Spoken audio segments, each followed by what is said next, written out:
Well, thank you everyone for being here. It is a momentous day, a lot of roller coaster emotions. We're calling our wonderful friend, Senator Lindsey Graham, for whom this bill was named, and I am really honored and pleased to welcome Senator Graham to her first appearance in the Senate Press Gallery, where we all held forth with Lindsey on so many occasions, and I'm not even going to try to channel my inner Lindsey Graham, except retiring though he was. except to say, as he said to me in some of his last words, this is a big effing deal. We all did good. And all of us here, part of a team, a bipartisan team, achieved this overwhelming 86-11 vote. President Zelensky is watching in Ukraine. Vladimir Putin is watching in Moscow. I'd like to think Lindsey Graham is watching as well and proud of what we've done, because today we send a message to Vladimir Putin: you will not win this war. Time to come to the table for peace. Your economy, already on its heels, is going to be throttled, even decimated, by cutting off the flow of revenue from purchases of Russian oil and gas. These sledgehammer sanctions and tariffs will stop all who are complicit in this murderous, criminal war of aggression against a brave, free people. And we say to the people of Ukraine, we are with you, we will stand with you, we will provide the arms that are necessary, but we will begin today by imposing sanctions that help you win the peace. These sanctions are the most consequential that have been imposed on Russia's financial institutions, its industrial base, its shadow fleet, and all who continue to enable Russia's reign of terror since the beginning of this war. They will be enforced. For the first time also, the United States imposes meaningful consequences on the world's largest purchasers of Russian oil and gas, constraining authority, the 5 largest of them, and imposing those kinds of constraints by cutting off the lifeblood of Russia's war economy. This bill is about changing Vladimir Putin's calculus. Every barrel of oil that goes unsold, every dollar denied the Kremlin, makes it harder for Russia to finance its reign of terror, which every night Ukrainians endure, killing civilians. Putin's targets are hospitals, schools, apartment houses, civilian targets. And these sanctions and tariffs will aid in stopping them. Now we need to go to the House. We recognize the work that lies ahead. This bill is the bill that will pass. It's the bill that will be signed by the President. He supports it. It has taken some time to gain his support, but now that we have it, we need to move forward as quickly as possible to make sure we stand with the people of Ukraine. With that, I am honored to yield the floor to Senator Graham. Thank you. Thank you so much. This is both an emotional day and a very exciting day for me. I'm pleased that the Senate has come together in a strong bipartisan fashion to pass the Lindsey O. Graham Sanctioning Russia and Iran Act of 2026. I would like to thank President Trump and my colleagues, Senators Blumenthal, Britt, Shaheen, Wicker, and Whitehouse, and anyone else I may have forgotten, for helping make this a reality. Russia has waged war against Ukraine for far too long, and this bill assists President Trump in his noble efforts to bring it to a close. This legislation was deeply important to my brother, Lindsey, and I'm grateful that this bill has achieved such a wide coalition of support. He believed that this was the most consequential piece of legislation that he had ever led, and I'm proud to have carried the torch to the finish line. Lindsey was committed to achieving a peaceful resolution to this war, and I'm confident that these sanctions will pave the way. Thank you. Well, thank you very much, Senators Blumenthal and Graham. And I would just echo everything they said about this legislation. I also want to thank all of the staff members who worked on this legislation, from so many offices that are represented here, from the Senate Foreign Relations Committee, both the minority and the majority, who were very involved in this effort.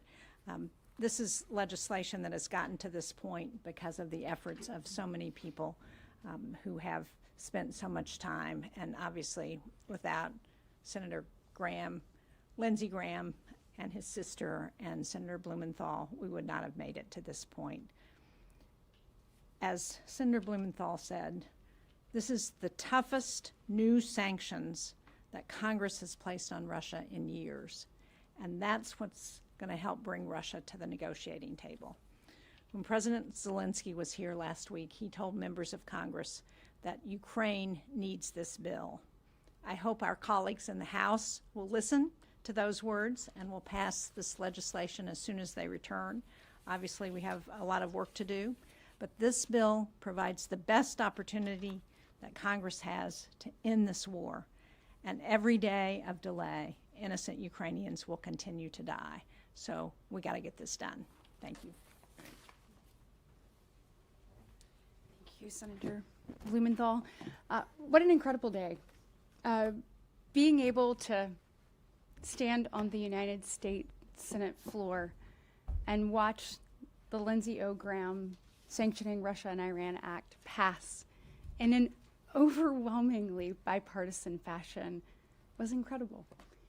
And while Senator Lindsey Graham wasn't physically present on the floor, you could feel him on there as votes kept coming in and in and in, as we stood unified as a Senate, as the United States of America, telling Putin, we will accept this no more. We know Putin is on his heels. When people are on their heels, they lash out. We saw innocent civilians die in Ukraine this week. Too many people have died. Too much blood has been shed. Now is the time to give the president the tools he needs to drive Putin to the table. I've been reflecting on a conversation that Senator Graham and I had. I shared a little bit with you all when we were here last time, but after we left Normandy for the 80th anniversary of D-Day, he was reflecting on how Churchill said that World War II was an unnecessary war, and that when people in power don't do what they should, innocent people lose their life. Senator Graham said we failed to do what we needed to then, and as a result, 50 million people died. He said people miscalculated Hitler, and we're doing the same thing to Putin right now. And he said the cost of that miscalculation would be enormous. Today, we stood up tall for Senator Lindsey Graham, for freedom, for what the United States stands for, and for the people of Ukraine, and peace and prosperity across the globe. It's a proud day. I know I am grateful to the leadership of Senator Blumenthal, his tireless efforts. You're the only one that could match Lindsey with regards to your efforts on this. Senator Shaheen, Senator Whitehouse, who were dear friends of Senator Graham's, and all of the members, Senator Durbin and others that have continued to push this through the years, but a special thanks to Senator Darlene Graham, who has had an unthinkable several weeks, has picked up this mantle with grace and dignity and grit, was laser focused on achieving this goal, not only for her brother, but she knew this was what was best for the United States of America, and she knew it's what was best for peace across the globe. And so watching her call this overwhelming vote today was an incredible moment. and I look forward to working diligently with our House colleagues to getting this into law so that we can bring a resolution 4 years too late, but now it is necessary. And thank you to all the members of everyone's team who made this possible. Your tireless work put us in a position for success today. Thank you. Thank you.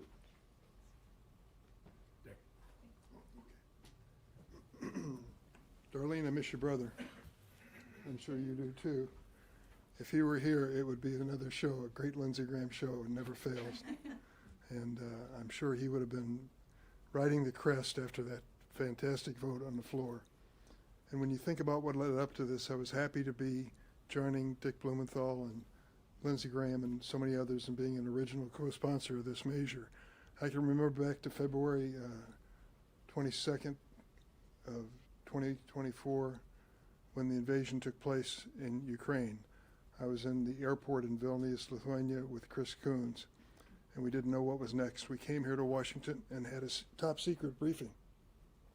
The best military minds in America told us what they expected to happen days after the Russian invasion. They gave the Ukrainians 2 weeks, 2 weeks before they were crushed. And then they would have to turn to a guerrilla effort to try to stop Putin from continuing to advance. They were so wrong. They completely miscalculated the determination of the Ukrainian people, who for over 4 years now have fought so valiantly, losing 150,000 of their own soldiers, 60,000 or more innocent civilians. They continue to fight, and they're not going to quit. They are determined to win, and Lindsey knew that. And then he thought, as I did and others did as well, that we had to do our part, put pressure on the world to stand behind Ukraine. Lindsey's legislative proposal, which has been executed by Dick Blumenthal and Jean Shaheen so effectively, really called on the leaders in the world to put up or shut up. If you're on our side to stop Putin, stop buying the damn oil that's funding his troops. That's what it boils down to. It's very basic. There was some fear among Democrats, I'll be very honest with you, and others, that giving this power to the president may be too much power, but I didn't feel that way at all. I felt that we had to do something decisive and meaningful when it came to sanctions and tariffs, and we've given the president that authority. I hope he does not misuse it. I hope he uses it for the right reason, to stop the wanton killing which takes place every night in Kyiv and other cities around Ukraine. Ukrainian people are very proud people. Ukrainian Americans are pretty proud people. Come to Chicago, Illinois, and I'll take you to Ukrainian Village in the city of Chicago, and to their church and to their school. It's a wonderful community and a wonderful neighborhood. I'm honored to represent it. And I would say to them today, we did our best on the floor of the Senate. Now it's up to the House to give authority to the United States to put pressure on the world leaders to join us in finally bringing an end to this war. Slava Ukraini. Done. So I'm your rapper here, and I want to start with thanks to Dick and Lindsey for leading this bill, for their persistence through many troubles, toils, and snares to this really remarkable day, and compliment Darlene for the way she has stepped up and brought a new Senator Graham into this conversation. I want to also thank Chairman Risch and Ranking Member Shaheen. This got a lot of credibility when the bipartisan leadership of the Senate Foreign Relations Committee stepped in behind it, and Senator Shaheen was essential to getting the Shadow Fleet piece into this bill. So big thanks there. Senator Britt, Senator Durbin. It's been a strong coalition that has pulled together. Very often Senator Coons, who couldn't be here. I think back to the original Ukraine Victory Caucus, just 4 or 5 of us that popped up right after that terrible briefing from the Biden administration that Dick Durbin referred to. And we fought a number of battles. We won a lot of battles between Munich and Kyiv and Odessa. This one is Dick Blumenthal and Lindsey Graham, so I want to make sure that that is. The argument about this bill was the lever that brought all of this support together that had been inchoate or not present before, and even finally brought President Trump on board. That is a very, very, very big deal, and it stands beside the quality of the legislation itself. And to the comments earlier made about staff, that takes a lot of good staff work to get done. So God bless you all. This wouldn't be happening if it weren't for the courage of the people of Ukraine. Their resilience, their innovative guts and grit. They are now kinetically sanctioning Russia's shadow fleet in powerful ways. They are now reaching deep into Russian territory to degrade Russian oil and gas infrastructure. They are creating real havoc in the Russian economy. And in the last month, they inflicted 40,000 casualties on Russia's army. So there's a lot to be said for the amazing conduct of the Ukrainians in all of this. And then there's Lindsey. Happy to take questions. I should also add a thanks to Senators Thune and Schumer, who were very important to this process. Obviously, they're on to other issues at this point, but I want to join in thanking all of our staffs, Senator Graham's staff, who traveled with me so often. How much do you think he called Ryan about this? 10,000 We can't give you as hard a time as Senator Graham would have done, but also to the Senate Foreign Relations staff, Senator Shaheen's staff on both sides of the aisle, and of course to Senator Whitehouse and Senator Britt's staff, and Senator Durbin's as well. Any question? Yep. Thank you. Have you had any discussions with House leaders yet about scheduling a vote on the bill, and how will you address concerns of the ranking member of House Foreign Affairs, who just released a statement while you were here saying the current Senate text is unacceptable? Well, we've had conversations with the leadership in the House, and I personally talked about this bill with Representative Meeks, and I think, as I said before, this bill is the one that can be signed by the President, and it can also pass the House. So I hope we'll continue those conversations, and I think it's a historic opportunity. Time is not on our side, and I hope the conversations will take place quickly.